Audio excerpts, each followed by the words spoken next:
And welcome back to episode number 9 of the Rotten Rewind podcast with Ill Fortune and Enokh Xmortiz.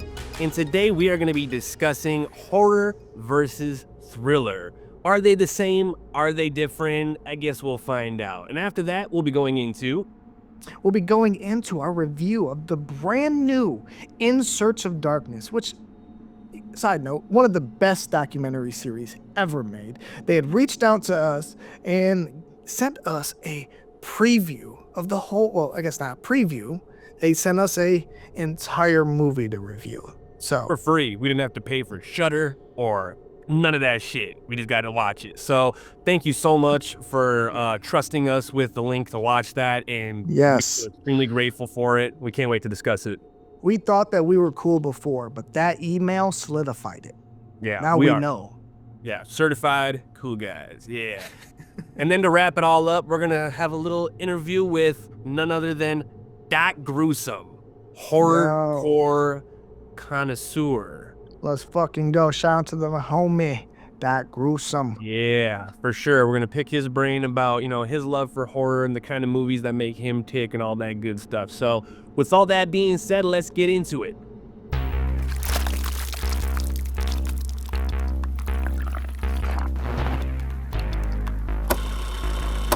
All right, so let's dive right in. Horror versus thriller. Now, let's kind of dissect this a little bit. To me, personally, thriller is a watered-down version of horror.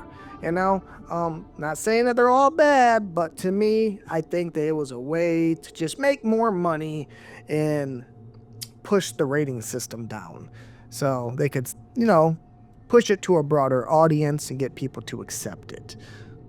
Where are you sitting? That's an interesting notion about using it to push the rating system down. I hadn't even really considered that. My whole takeaway with horror versus thriller, or just what thriller is it's more action-based or more story-based. I guess there's a heavy sense of morality, characters who have internal conflicts or some sort of conflict they need resolving. It's not necessarily about being scary, yet it can have horror elements implemented into it very heavily, which is why you have some movies that are kind of a mix of horror and thriller, right? So like a good example of that would be Jaws, I think is a great example of horror and thriller, because that movie is genuinely scary to like a pure eye, like when you're a kid and you watch Jaws for the first time, that's a scary movie. It makes you not want to go in the water, makes you not want to swim, but then there's elements of it that are very action-based, and it's like has a story to it and like a moral, not a moral thing, but a hero thing, like the they hero. have a character development is a little bit more stronger in thrillers, 100%. Like what you're saying with Jaws. See, for me, I always think like one of the ones I always kind of juggle with is Silence of the Lambs. Yep. Is it horror or is it thriller? I think that one's kind of in the middle. It blends the lines.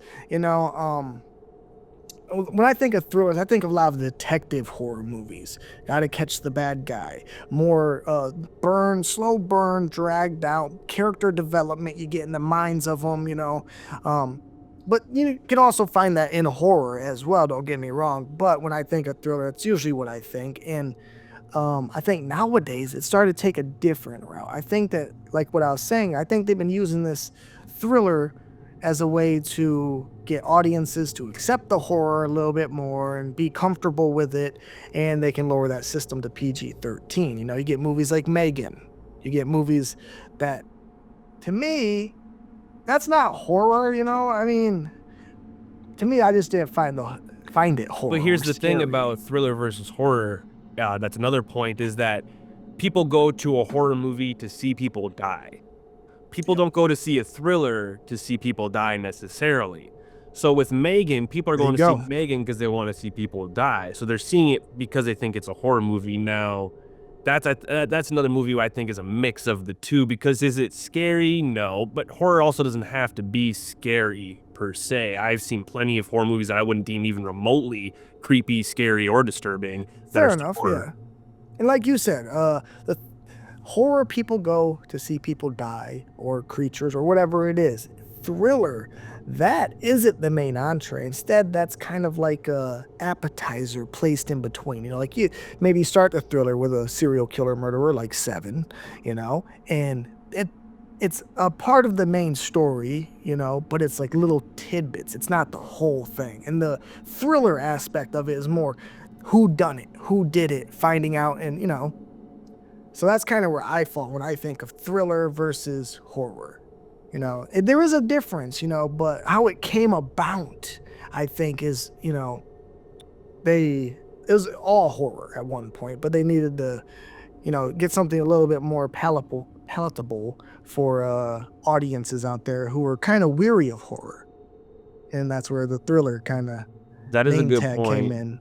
That is a really good point. I definitely think it was implemented to sell movies at the end of the day. Like the whole notion of making a new genre up and calling it thriller. Like, this is thriller, this is not horror.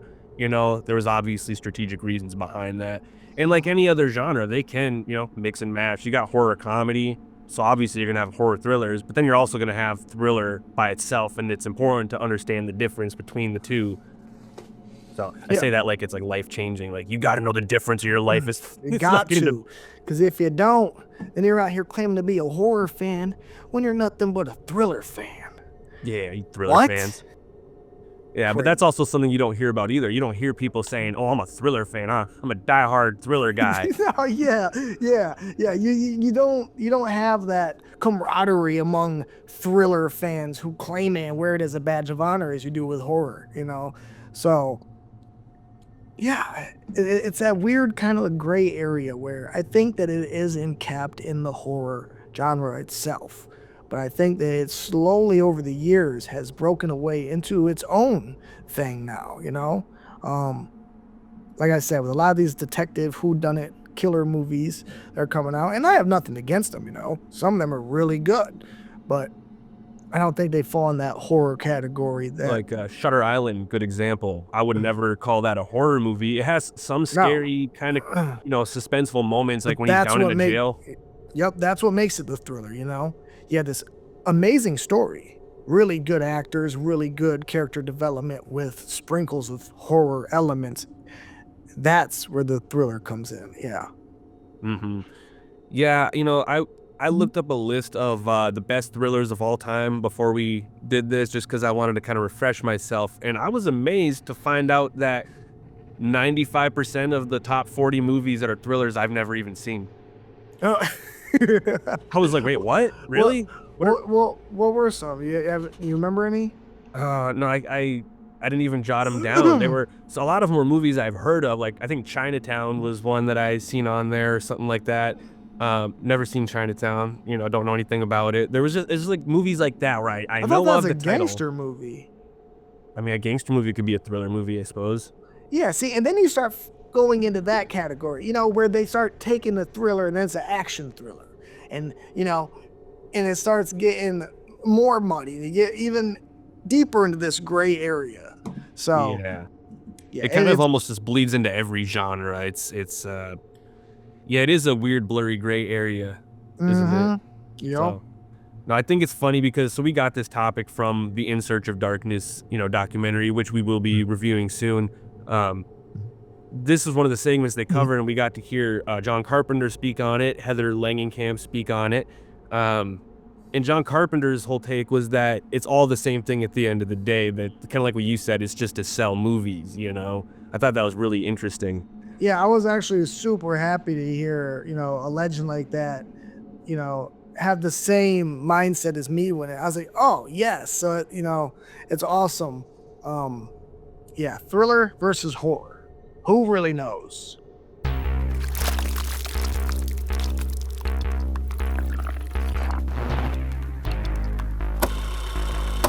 All right, now we've reached In Search of Darkness. Now, like I was saying earlier, this series of documentaries means so much to me and every other horror fan out there. I know that this is something that we are all passionate about.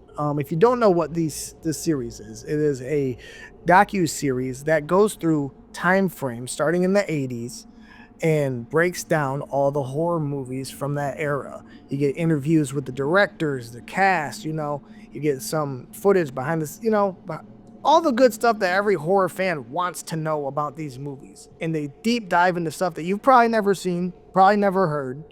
And if you want to get an extensive crash course through horror, watch these series and have a notebook ready and jot down some of these movies, because there's so much good shit hidden in these. You'll also just get recommendations nonstop for movies that you probably have never heard of and movies that you need to look into.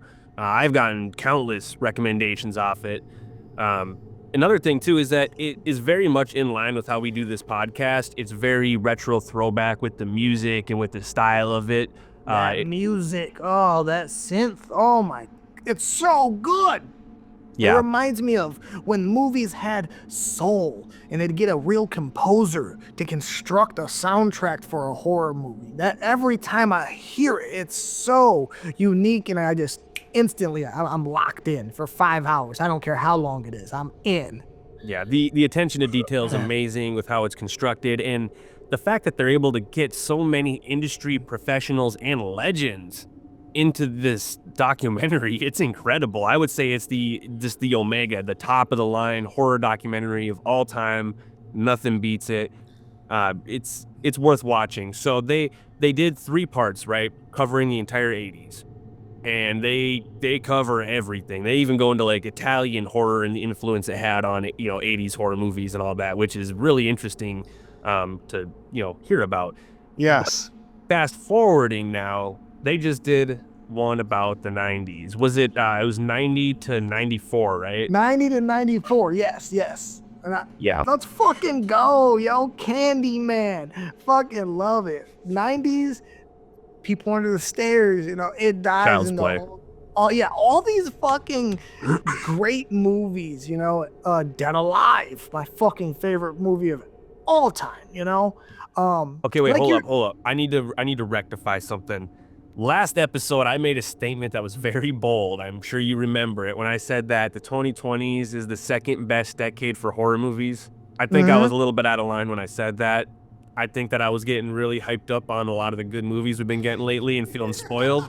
But this documentary put me in check, and I was like, oh my God, there's so many. And that's only the first 4 years, dog. Yeah, there's so many from the 90s. And I knew the 90s was legendary for horror, but there was a lot of movies that I thought were actually 80s movies that turned out to be 90s movies. And I was like, oh my God. Yep. Yeah, exactly. Yep.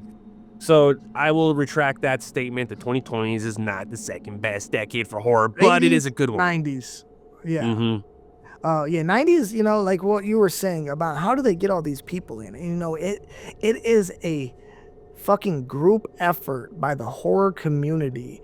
And, the first one, I'm sure it was very difficult to get off the ground. But after they did that first one, they seen how much love and passion was received when showing it to people. It probably became a lot easier for them to get these legends in the game and directors and stuff to want to be a part of it, and because they're doing this for the community, and you feel that, you feel a part of the community when you're watching this. And I mean, even at the end, if you watch past the credits right there, it is just a bunch of horror fans and people speaking about how much they love the docuseries. There's 15 minutes of just that.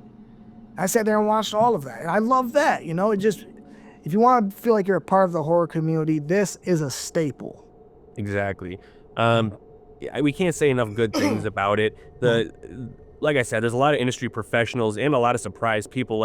Corey Taylor is one person that they get on there repeatedly, and I'm just like, wow, that's awesome. He's a huge horror fan, and it's really cool to hear a musician like us speaking on horror movies, because you don't get to hear that very often. And he seems like he's very much like we are, just it's all he thinks about is fucking horror. Same thing with the main actor from Late Night with the Devil.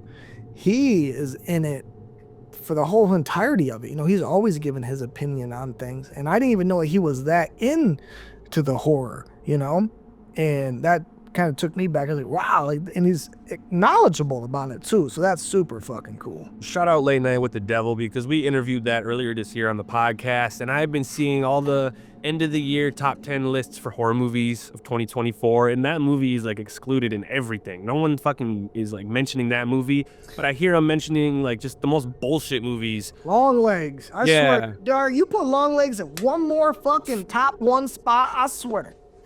Bro, sick Enokh on you. That's where, and to rank that above Late Night with the Devil is crazy.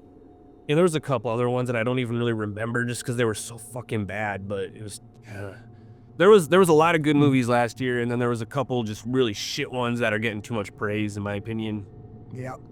Yeah, and you know, I wonder how far this docuseries will go. Could you imagine if they just continue this, which would be sweet. You know, I'm all about, I would love to see the early 2000s, you know, just because there's like, that's where the thriller, the teen horror thriller, I know you did last summer. Wait, was that 90s or that? That was late 90s. Was it? Yeah, that was going into that. Yeah. But you know what I'm saying? Like those era of movies that kind of took over there for a while, you know? So I'm excited to see where this series is going to head. But as far as the 90s, it's, you know, fucking amazing. I had a blast watching it. 6 hours. 6 hours long. Yeah, so that's the thing too, is that so the 80s ones, there's 3 parts, like we said. Each one is about 4 hours, maybe 4.5. This one is like 6 hours long. So it's the longest one yet, but it's worth it. It's dope. It's engaging. There's no slow spots. It stays like you don't want to stop watching it. You know, I loved it. No, yeah, you know, and it just, you know, they even did like some Japanese. You know, they're taking you all over the place. And one of my favorite things is the scenes in between when they switch from talking about one film to the next.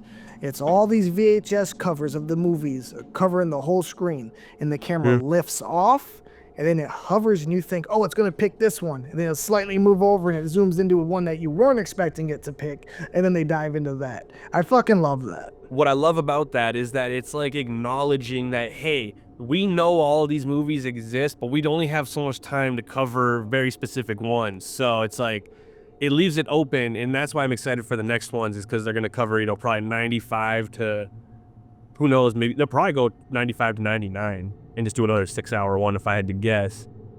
So yeah, maybe. Or they do 97 and they leave 8 and 9, because I'm pretty sure 98 and 99 had some fucking, a lot of horror movies coming out then. Yeah, true. They must be thinking like 10 steps ahead on this with how they're going to do it. They have to be. And I also heard they did a sci-fi one. Did you know this? Yeah, actually, I did hear about that. I have not watched it. Yeah, I am engaged enough that I want to watch that. I also heard they did one about video games. Really? So, yup. And so I have to find these and look them up. But the sci-fi one for sure. You know, seeing like Alien. The sci-fi was really popping off, you know, in the 80s as well. So. You know, we talked about horror versus thriller. That was my favorite segment they did. Did you have a favorite, like, cutaway segment they did where they weren't talking about movies? No, I really enjoyed that same one that you did, you know. But, you know, me, I'm all about just the breakdown of the movies. I love that. They did have, I just remembered, they had this segment about CGI, which I loved because it I forgot about that. It felt like an industry response to everything we've ever said on this podcast. It was amazing to hear all of those people talk about that shit. Oh. And so a little summary, talking about how when CGI first came out, people were, whoa, it's so cool, it's awesome, you know? Then they did Jurassic Park, and it was over.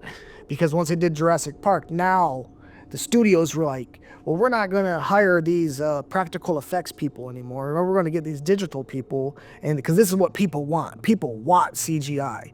And then before you know it, it's overused like crazy. You got movies like Lawnmower Man that you go back and watch now, and it looks ridiculous, you know? And, you know, like they were saying, it slowly broke away to where people came back to practical effects, you know? And now it's kind of evened itself out. But there was a while there in the 90s where the CGI ran rampant. And it was really hard for practical effects to even get some screen time at a certain point, you know? And yeah, they really dive into that. So check out that for sure. One thing I got to say too is, really, I want to give props to the editor of it. I guess I didn't check who was the editor, but the way that they cut everybody's monologues together in this documentary to kind of form a coherent sentence and an idea is amazing. It's almost like they're finishing each other's sentences the way they cut the clips together. No, And yeah. it's so done, so well done. You know, like if the voices didn't change, you wouldn't even know that it was another person. You know what I'm saying? Like that is how coherently pieced together it is. Yeah, exactly. So the whole team on it did a really good job. I'm fucking up because I can't remember the director's name. I actually am gonna look that up really quick because we can't not give a shout out to him. He actually reached out to me on TikTok. I had made a video talking about how excited I was to watch it, and he was like, "Yo, thank you," you know, and I was like, "Fuck yeah, super cool." David A. Weiner is the director. I hope I'm not mispronouncing that. Maybe it's Weiner. David A. Weiner. I wish that they'd do one for Japanese. Just all, because there are so many good Japanese horror movies come out in the 90s, you know, and I wish that they'd like dive deeper into that, because, you know, they touch on it here and there, but if they were to do like an international thing, like they touched on Italian too, but there's so much more, you know, so even if they've reached a point where they can't make it, you know, the timestamp ones, now they can go to like other countries, you know, like In Search of Darkness, Japan.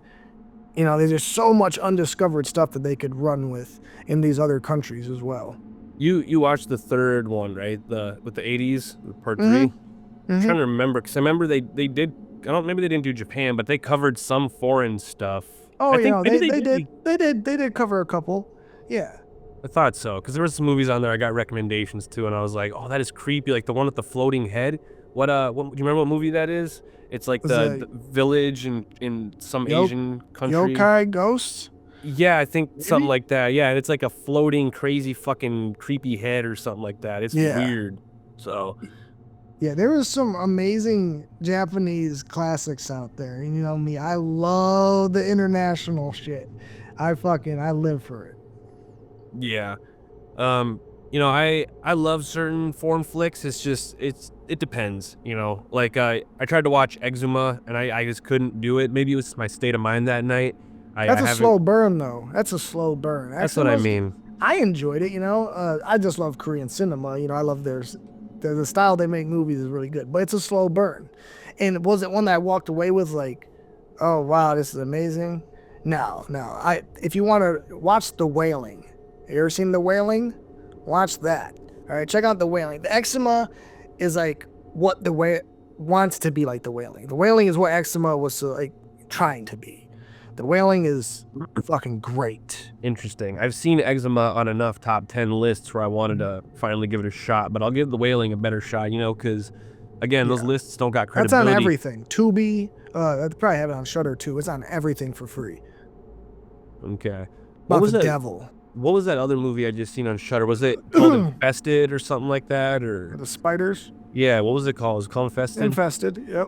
Okay, just making sure. Like a giant spider, it's like eating people or something. I was looking at lists and shit about thrillers earlier, you know, doing my homework and stuff, and I seen one show up called Parasite from 2019. I never watched it. And I was thinking Japanese? I think it was, yeah. And it's based off like the manga. Yeah. I love movies that are based off anime, mangas. Or anime, one of the two, yeah. Yeah, dude, there's so many creepy mangas that need to get just adapted into shit. It's amazing. Junji Ito. Uzunami, right? I always want to say Uzunaki because I did my song that. That one just got turned into a show, like an animated show on Hulu. There's a movie. HBO. Is it a movie? Yeah, you should check out the fucking movie that they did in Japan. It just goes by Spiral, but also that Uzunami, right? I used the movie is all practical effects. It's horrendous. It's like if you were tripping and watching that movie, bro, holy hell. Damn, I used an image of that for a beat video, I put on YouTube a while back, and I never even knew what it was from, and then I started coming across it. And I was like, oh, this shit's actually like, it's like a manga or something. It's fucking Yeah, he's a legend. He's like the fucking god tier. Yep. Also, this is super off topic, but didn't David Lynch just pass away? Yo, he did just pass away. Rest in peace to the fucking legend. That broke my soul. I love David Lynch. I love Eraserhead. I love his strange take on every project he did, and his unwavering ability to just push the limits. Yeah. Rest in peace. Lost a good one. Lost a revolutionary mind in cinema. Yeah. Yo, same thing with Candyman, Tony Todd. Rest in peace, yo. Fucking love you, Tony Todd. It's only going to get worse from here, man. I mean, people are getting old. It's pretty sad, I but know. you know what? I'm gonna have to go and find my boy Bruce Campbell some stem cells. We're gonna keep you alive, Bruce. I promise. Yeah. One thing I noticed, I was talking to somebody about this the other day, is that there used to be, like, in the 80s and 90s, a lot more directors that were known. Like, the director was the legend, like John Carpenter, Wes Craven. You knew, like, Tobe Hooper, you knew these people, like, by name. Nowadays, it's like people are riding the dicks of studios, which is kind of weird if you think about it. Like, it is. Or what was the other one? A20 or A24, yeah. It's just weird. Like Jordan Peele's like a new director that's known by name, but he was already known before that by name, so that doesn't count. I would say like Ty West. West and M. Night Shyamalan. He's not necessarily horror, but like. Well, I can't think of the dude who did The Conjuring. What's his name? Oh my God, cannot think of it right now. But that guy, he's pretty well known as well. There's a few, yeah, but it's like, and even they are kind of dating back like over 10 years, whereas Blumhouse and A24, I guess that's like 10 years. Fuck, man, 2016 is almost 10 years ago. I hate that. Yeah, it's it is crazy that, like, you don't have like Wes Craven, you don't have John Carpenter, you don't have the praise being as much onto the director known publicly. Like most public don't even care about that 90% of the time. Normal people, they don't even think about that. But back in the day, 90% of the people did know.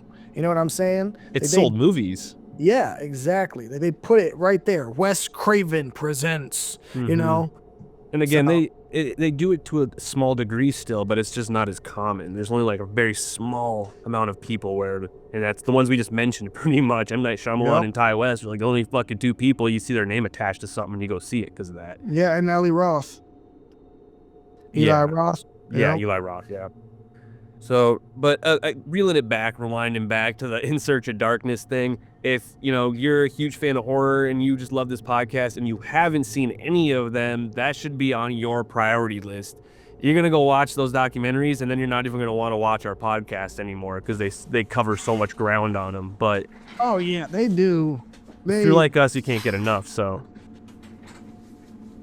Yeah, it's fucking amazing. Go check it out right now. I don't know actually if it's out, but at least go check out the other three. Build yourself up, and when the 90s drops publicly, make sure you go see it. It's worth every fucking second you spend. Absolutely. I think that it is out, but not like streaming. I think you can pre-order the DVD right now, and that's... Which I have to. I have to get that. I have to get all of them on DVD. Same. Yes, absolutely. Need it for our collections.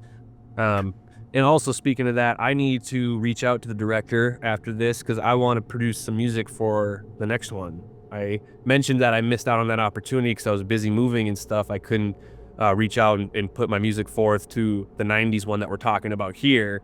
But the next one, fucking reaching out and get some backtracks on that shit. So we'll see how that goes. Wish me luck. Yeah, so let's do it.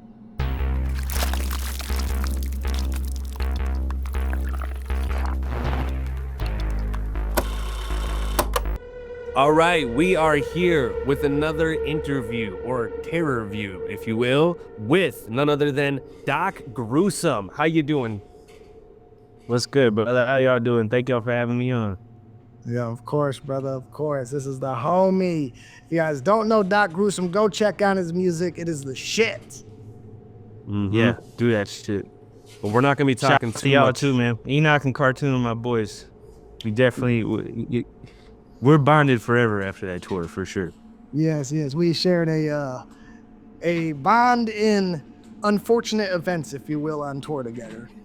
Yeah, All it was right. crazy. Sounds spicy. But we're not going to be Oh, talking yeah. too much about music today. We're going to be talking a little more about horror movies because that's what these motherfuckers all want to hear. And that's what we all love, right? Fucking horror movies. So, with that Yeah, being fuck 'em. said, Enokh, you want to hit him with the first question? Oh yeah, let's go right out the gate with a classic. All right, who is your favorite horror figure out of all of them? Who is the top tier? Fuck, that's hard. That's hard to pick just one.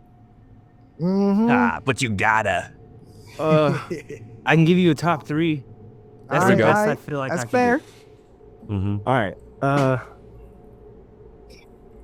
I'm gonna say, so for me, like I love the classics. Like of course I got love for all the classics and things like that, but I've always liked more kind of like back end shit, like more kind of in the cut. Like I definitely not everyone's favorites. I don't know. Let me see. Top three. Hellraiser as a figure in general is crazy. I would say probably Hellraiser. And then, like I said, back end, I really like Killjoy, even though a lot of people think he's corny as fuck. But like, I don't know. Me and my brother grew up looking for like cheesy B-rated horror. You know what I mean? And Yes, the full Killjoy moon features. Killjoy scratches that itch for sure. So I would say something like that, and then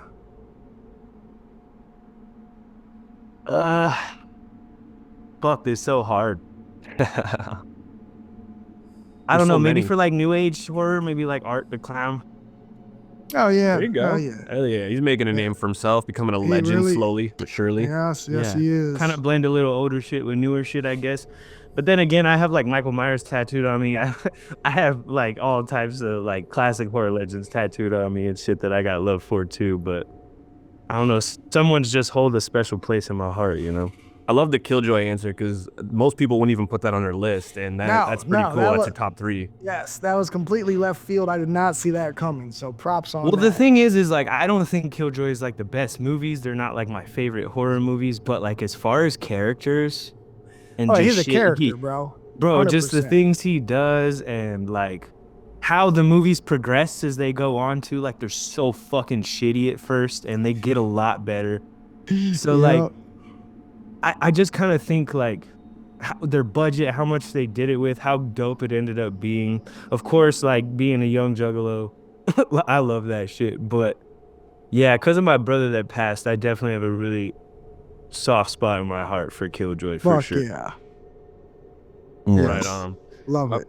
All right. Well, keeping it rolling, let's just get a general feel for you with horror. You know, how deep does your love for horror run? Where does it really stem from? You know, how early does it go for you? So, as far as I can remember, I was watching movies way before I should have because of my dad and my brother, you know, but even my mom really too. Like that was never really a taboo in my house. Like there was a lot of fucked up shit going on in my house. Like my household was crazy. So like we all bonded over movies, you know?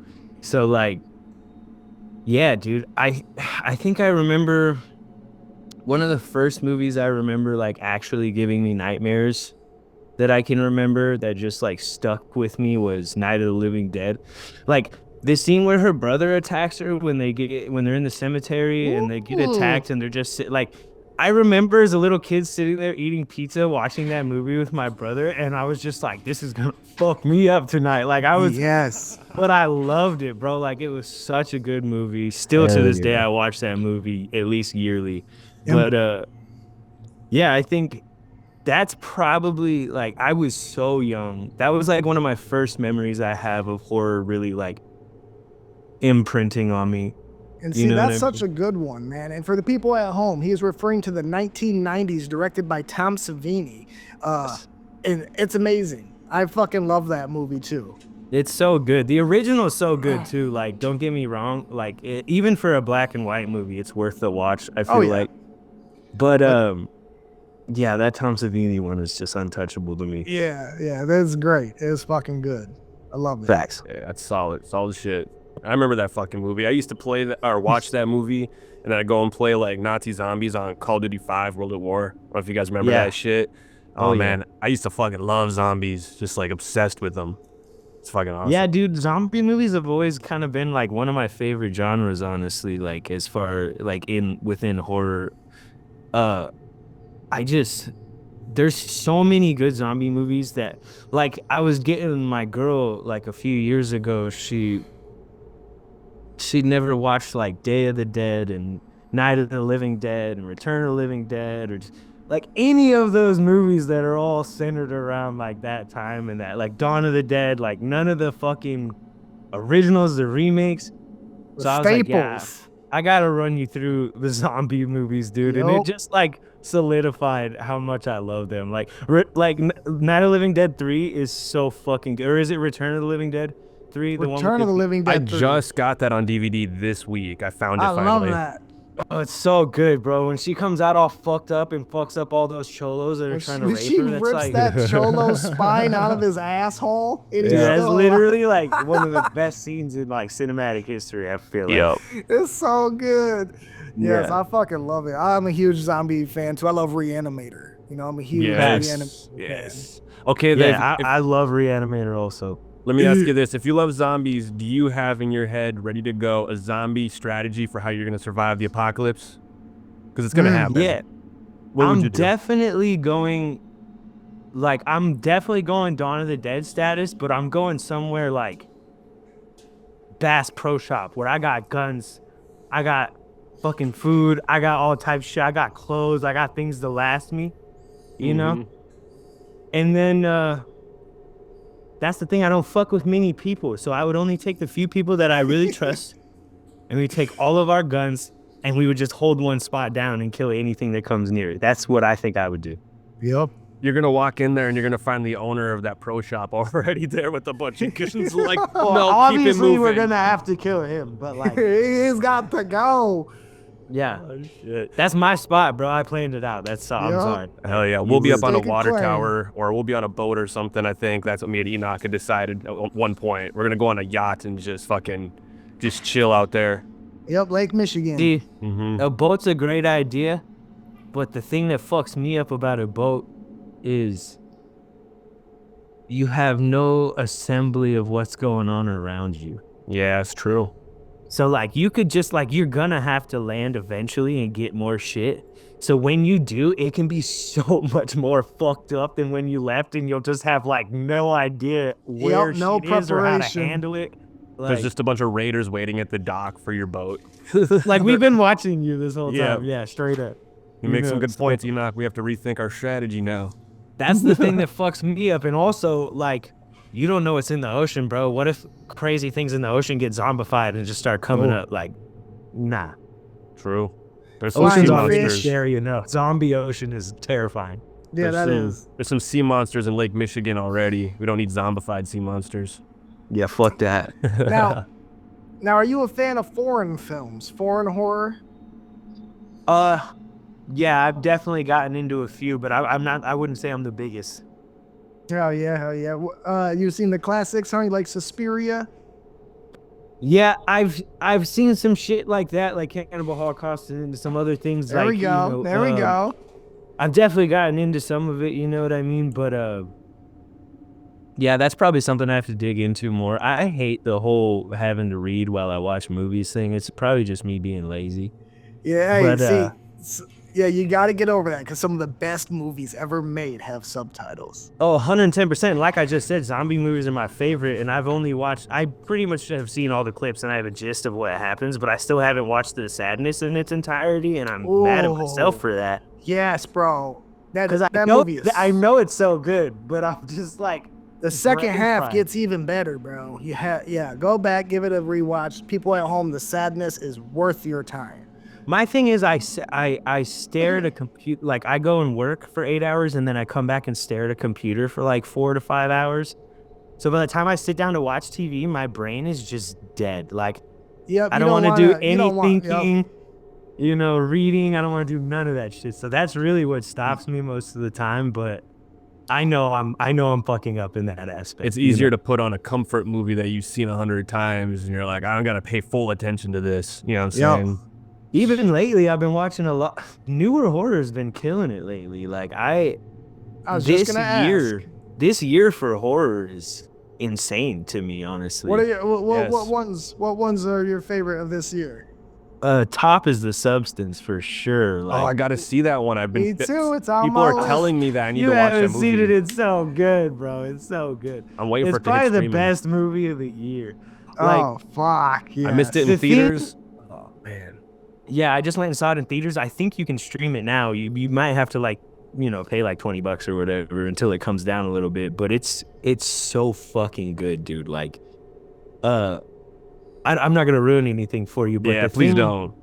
Like, it's a really good body horror. Everyone knows that, obviously. Love But them. the thing that fucks me up is like the whole first half of the movie, you get an idea of what it is, and it's really sexual, and you're kind of just like, okay, is this why so many dudes are praising it?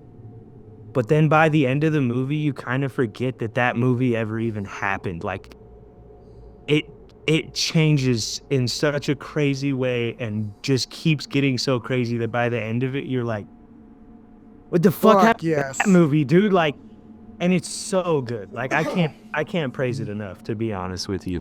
Yeah, that is definitely up our alley here at Rotten Rewind. There's a couple movies I missed that I'm just eager to see. That's one of them. Alien Romulus I missed in theaters. So pissed about that. Yeah. And then there's that upcoming one with it's like Enokh. We were just talking about it the other day. Crazy it's like, House. Yeah, the sitcom based horror And it- comedy. Oh, yeah, I've seen that. Yeah. It is great. I loved it. It Yeah. is fucking. I wanna see that. Hilarious. One of my man. other tops, I would say, for this year is Late Night with the Devil. That shit Mm. is amazing. We love that Amazing. movie. That movie's so good. Like, just the way it's shot, the cinematography, the feeling it gives you, like, everything Yes. is so good. The fact that most of it is practical effects blows my mind. Here's the thing about that, because it is mostly practical effects, but there was one insert shot made with AI, and it wasn't even like a cinematic shot. It was like a title card with like text on it, and people Right. were pissed off at the producers in the movie because of that. Like, there's so many Eat more my dick, things to be bro. upset about with a movie, and that was a good movie. So it's like, leave it Yeah. alone. Yep. The thing 100%. is eat my dick. Like, so many people have a problem with AI, and I, like, as an artist, I have a problem with AI to the point of where if you're just lazily making AI art or AI music and like putting that out there, fuck you, Yep. But if you're an actual genuine, like, bona fide creator, like the people who made that movie, and you are doing something with such artistry that it's so hard to fucking do, and then you have little nonsensical parts that you have to do for the movie that are meaningless, that are just like time consuming and just take away from the creativity. Fucking use AI for that. Like, Yeah. who gives a fuck, dude? Like, things like that is what AI should be used for, to where you can really give this person the ability to just focus on the creative aspect of it and not have to worry about the back end monogamous bullshit. Facts. Yeah. That's Exactly. what it should be there for, So anyone who has a problem with that can suck my dick, personally. So you said it perfectly. You said if you can incorporate it into your workflow without letting it take away from the creative aspect, which is what means the most to us as artists, that's what it's all about. Because we're not going to let AI Right. take place of creating art. That's what we love to do, and that's why we're here in the first place, Right. So Exactly. definitely let it expedite the workflow. But anyways, moving on from that, I got to ask, do you collect horror movies, DVDs, memorabilia, anything like that? Yeah, I collect a lot of pops. I collect a lot of like NECA figurines. I collect a lot of old action figures. I'm really into collectibles, not as much as into movies anymore, just because I never have anything to play it on. I still have so many of my movies that because as a kid, DVDs, like, that was my thing, bro. Like, but I have so many nowadays that are just collecting dust that it's like, I don't know, I've kind of lost interest in grabbing them now. But collectibles, yeah, I don't think that'll ever lose its What's your appeal to me. Favorite collectible that you got? What is it? I have some really cool shit. I subscribe to horror crates and things like that, so I have a lot of cool, like, off the wall shit. One of my favorite things that I have that I use all the time, I have a ramen bowl from the Lost Boys, and it has like the Santa Cruz boardwalk on it, and it says "Join us" on it and shit. And it's That's so sick. That's dope. bro, it's so fucking dope. And it says like Michael's Chinese food on it, and it has like the box but with the maggots on top. Like it's so fucking sick. And it's all like a white bowl and it's like red Japanese print around it. So it's like a Love classic ramen bowl. I also have a Clockwork Orange milk jug, like an old school glass milk jug. What? That's And- sick. Oh, Dude, yeah, and it has the like his label with like the eye and the hat and shit on top of the fucking pull tab, and then it has like the bitch with the afro and all that shit with the Yes. It's so fucking sick, dude. Like I have Bro, a lot of I've- cool little things like that because of the horror crates. that's awesome. That's not run of the mill shit. That's like some unique ass collectible shit. I love For that. real. Yeah. Yes, 100%. Yeah, because I have a Now- lot of pops and a lot of things that like anyone can get, but like you know, anyone can get those. So I don't really Oh yeah. like. no. I have things that are like I have an old school Candyman action figure from the Candyman 3 movie when it dropped, and that shit Let's is like go. The NECA one with the Yeah. actual coat. Let's go. yeah, See, with the I'm gonna keep- actual coat with the bees inside and shit. It's Yeah. so fucking sick looking, dude. Yup. Like. That's awesome. I have some crazy ones. I have a couple trick or treat ones that are like really cool, rare NECAs and stuff. I love action figures, horror. I collect Puppet Masters, the OG ones from the 90s. Oh, it's so fire, and there's so many Yeah. cool ones to get. Yo, I got I got like 30 of them fuckers still in box. You got full size ones? No, I don't got any of those yet. Those motherfuckers are too much, dog. They're like $600 for the OGs. They are ridiculous. So I have this store that just opened up out by me. I just shot my video for Pure Misanthropy in there. Ooh. Go check that out. But they're called Terror. So if you're in Nevada, go check them out. They're super fucking sick, but they're a straight horror collectible store, and they're Oh, so fuck. fucking dope. They have a whole room in the back. Like if you watch the video, I shoot in it, but they have a whole room in the back that's like lit up green, and it's like a levitating bed with Regan on top of it, and it's all like puke stained walls that say like "fuck me" and 666 and all types of What? crazy shit all over it, and it's all Shit. lit crazy, and they have sounds playing, and they have like insane action figures, like the shit that you really got to pay for, but the shit that's so hard to find. And like they have the full size, life size Chucky and Tiffany from the Bride of Chucky movie, and they're fucking like, I think they're like $300-400 a piece, but they're so crazy. And they Fuck. get like hand painted purses for chicks and shit that have just like and fucking Hellraiser art and like hella dope shit on them, and like it's See, I love it's that the type place of to go shit. for horror. Yeah, for sure. Yeah, that's fucking dope, man. Yeah, shout out Terror. If you're in Reno, definitely go check them out. So, what's the most disturbing movie you've seen? What's one that you watch where you go, oh man, I shouldn't even be watching this. What the fuck? I don't know. When I was a kid, a lot of the like snuff film horror movies fucked me up, like Megan's Missing and things like that. Yep. Like things like that just like you couldn't differentiate if they were real. Like Faces of Death fucked me up. Yeah. Well, but some of that is real. every Yeah, kid. you know. But Every so kid, that's the yo. thing is like I think, and then I got really into like actual like horror and gore and like snuff shit. Cause I don't know, as a kid I was like I grew up around a lot of rough shit, and I kind of just like came to a conclusion where I was like, if I see some shit I need to like not freeze up. So I just started watching all types of crazy shit. You know what I mean? Oh yeah, I think everybody's been, a kid with the internet access. Yeah, best gore and shit. bestfuck.com. Yeah. Yep.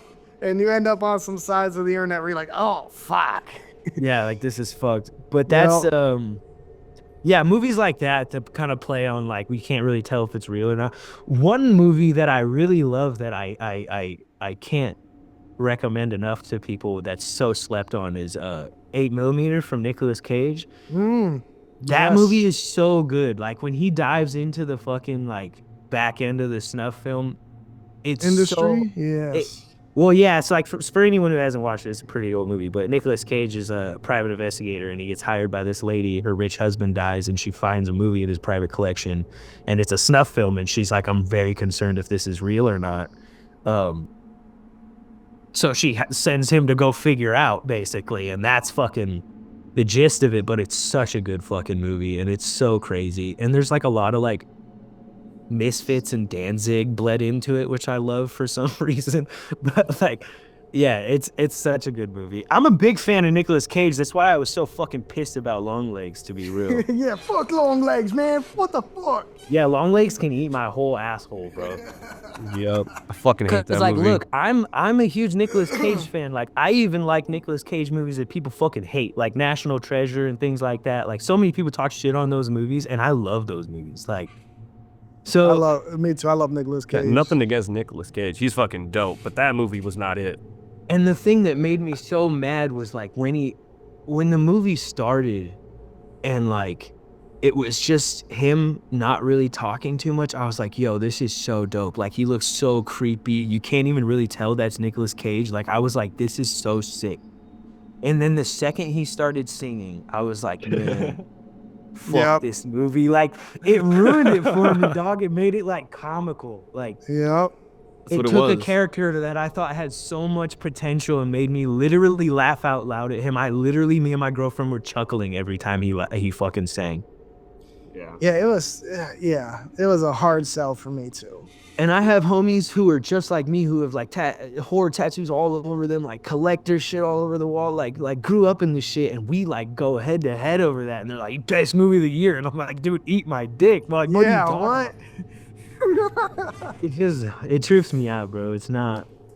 And the thing is that it sucks is it's such a good movie otherwise. Like, the cinematography is so good, the way it was shot is so good. The storyline's not the greatest, but it's still cool and original.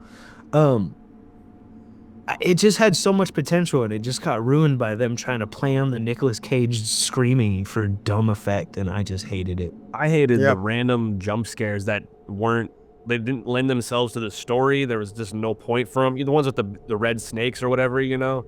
Fuck, I don't understand why they just like randomly hit you with that. There's no buildup or nothing. It's just Well, I annoying. kind of liked the whole subliminal aspect of those things. Like I said, the cinematography, the way it was all shot in like drab December-y months, like the way it all looked white and washed out, like it was such a sick movie the way it was shot. But yeah, there was a lot of like questionable turns that I was just like, what the fuck? Like, what? But I don't know. It's like, you know, I wasn't there. I wasn't in the dude's head making it, but it was like, I could see how that could be cool, but then it's like, you can also see how this like ruins it for people. You know? Art house, man. You know, I'm not a fan of them art house type movies. You know, that's just me. I like gore. I like rough. I like. Well, that's my thing. I'm not a big fan. Me and my girl argue all the time because I'm not a huge fan of like jump scare movies. And like, I like Insidious. Insidious is amazing.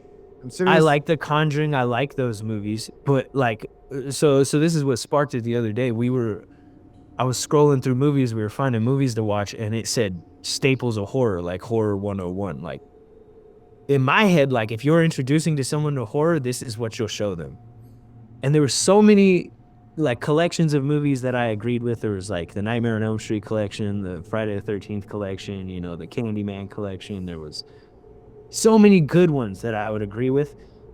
And then it was like The Conjuring and fucking The Nun and things like that. And I'm like, see, I don't agree with that. I don't feel like I would, like, if I was going to show someone horror, I would show them these movies. And I don't know. I feel like those movies are being renowned as like some of the best, and there is some good parts, and they are good movies. Like I said, I'll say it time and time again, but like, I don't think they enter legacy film status. Exactly, dude. There. I feel like no jump scare movie can for me. It's cheap and lazy to me. There we go. Right?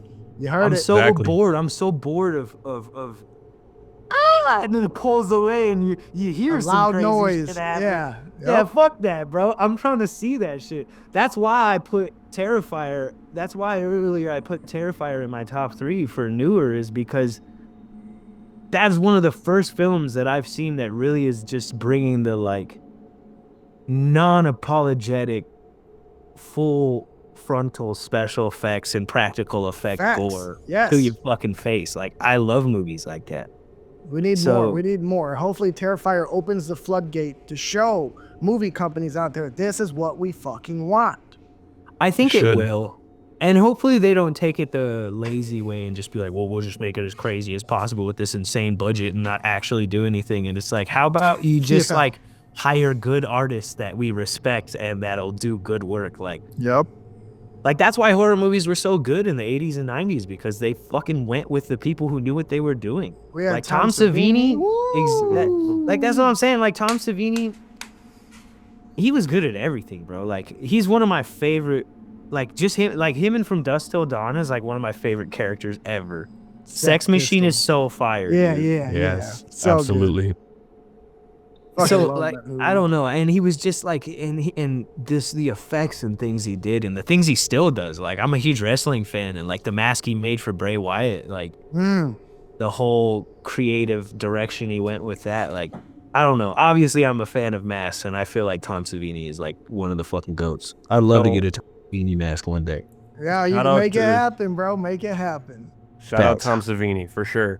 I was gonna say, it's really like back in the 80s, they really took care of who they casted, or took care with who they casted as the main villain in these movies. Like Robert Englund, for example, you couldn't do Freddy Krueger with anybody else. Kane Hodder made Jason something completely different and more iconic than he already was, elevated that. Or even, Candyman or Chucky, those actors are iconic because of the actors themselves and how they do those roles. There's not as many.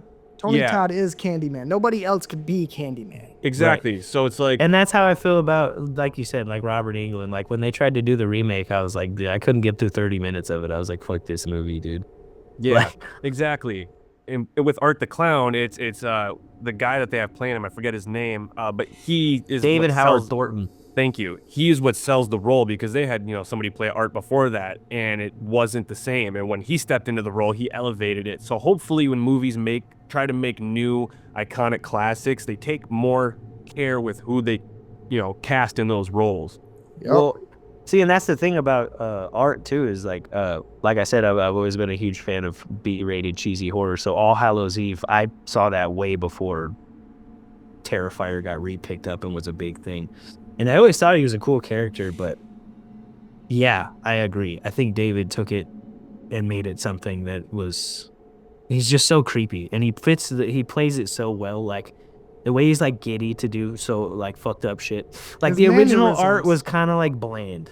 Like if you watch All Hallows Eve, he was kind of just like, I'm creepy and I'm smiling at you. That was like he's like a one-trick pony. So yeah, I definitely think he elevated the fuck out of that character, which was already a cool character in my mind. He got, I found a video where he got the inspiration for his portrayal from that kids show. I fucking forget what it's called. For the life of me, have you guys heard this Easter egg before? No.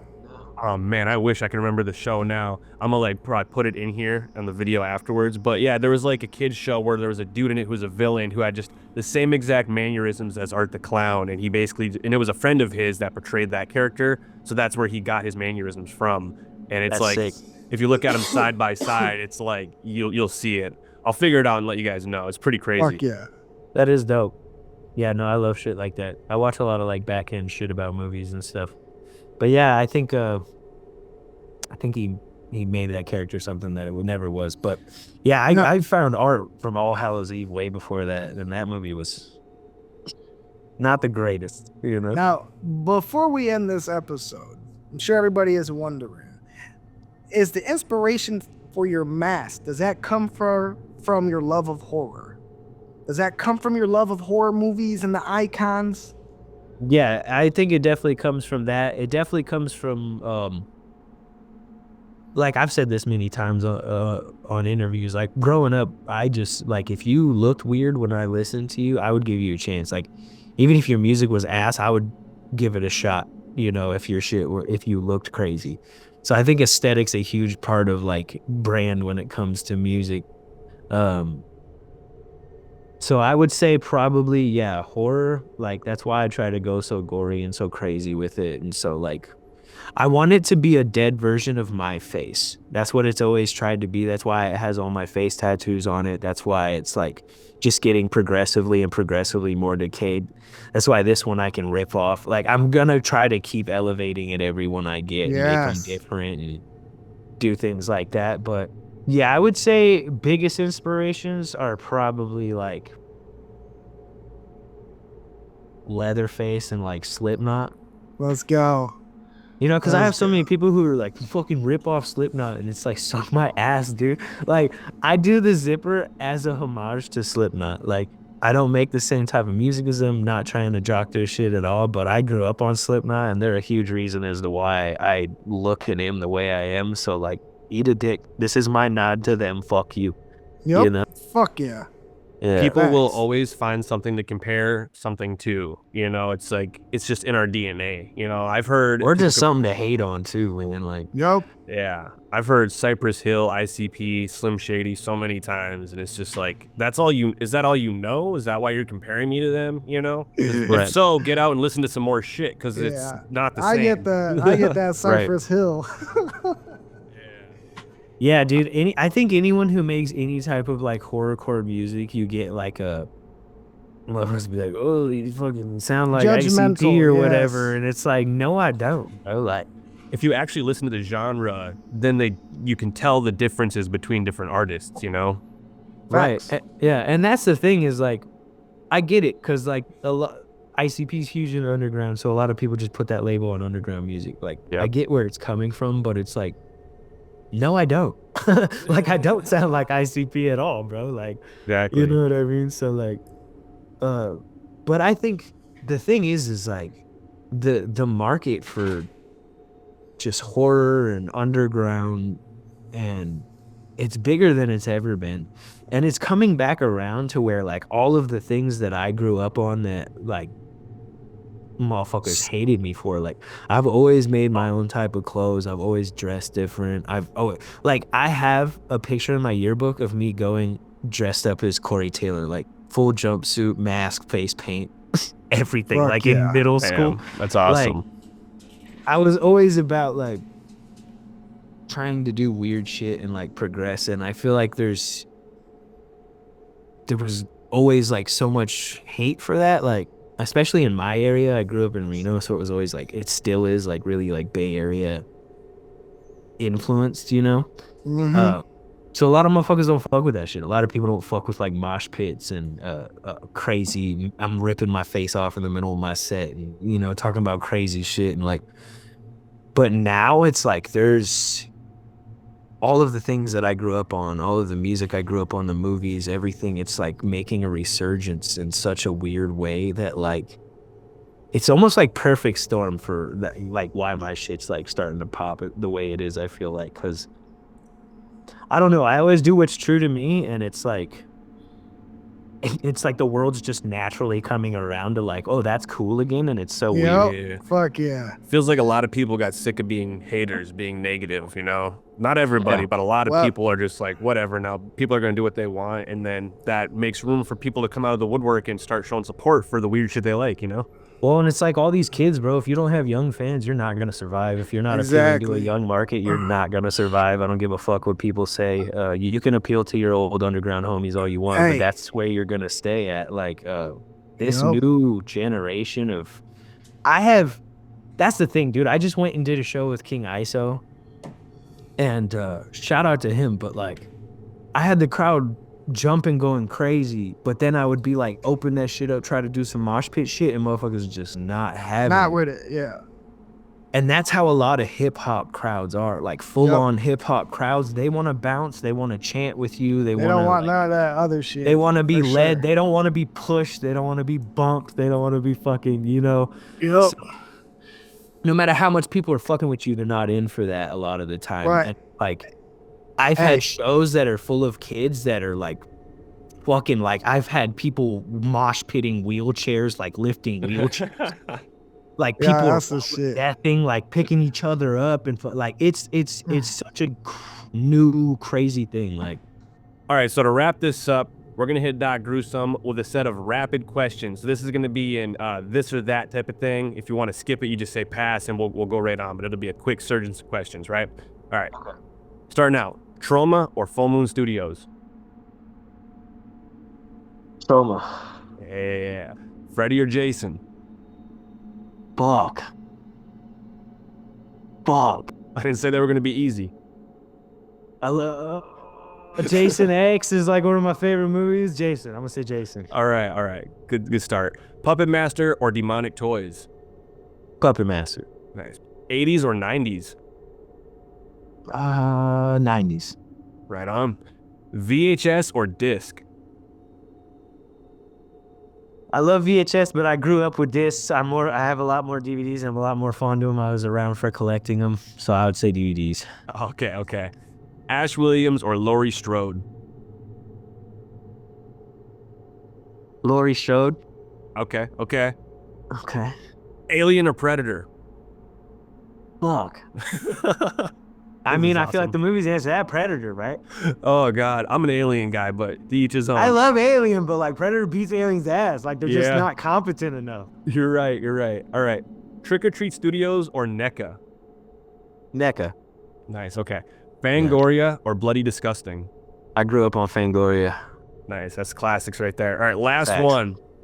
I might even pronounce this wrong. Lucio Fulci or George Romero? Fuck. I wish Enokh was here for that question. I know what he would say. Fulci, obviously. I feel like he would say, but I don't know. That's so hard, dude. I'm a huge Romero fan. That's what I'm saying. That's a really tough one. They're both legends in their own right. Fuck. I'm gonna say Romero with a huge nod to Fulci.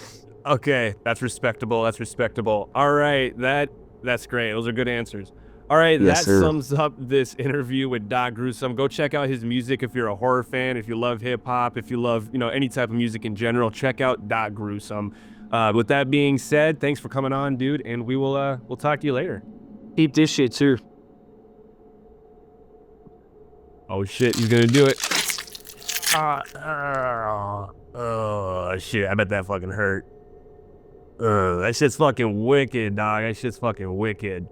Yeah, it's gnarly, bro. It tears all the way down. Yeah. But you get yeah, used I to just that. want to say shout out to y'all. Shout out to Ride and Rewind for having me on. You guys are the shit. This is one of the funner podcasts I've done. Usually interviews are repetitive and boring as fuck. It's dope being able to talk about something I actually love with people who know about it also. So shout out to y'all. You guys put on a good show. Shout out to Ride and Rewind. Much love.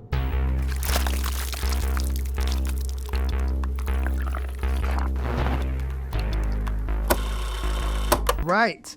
So, we have reached the end of episode 9. Crazy thinking about that. 9 episodes to start off.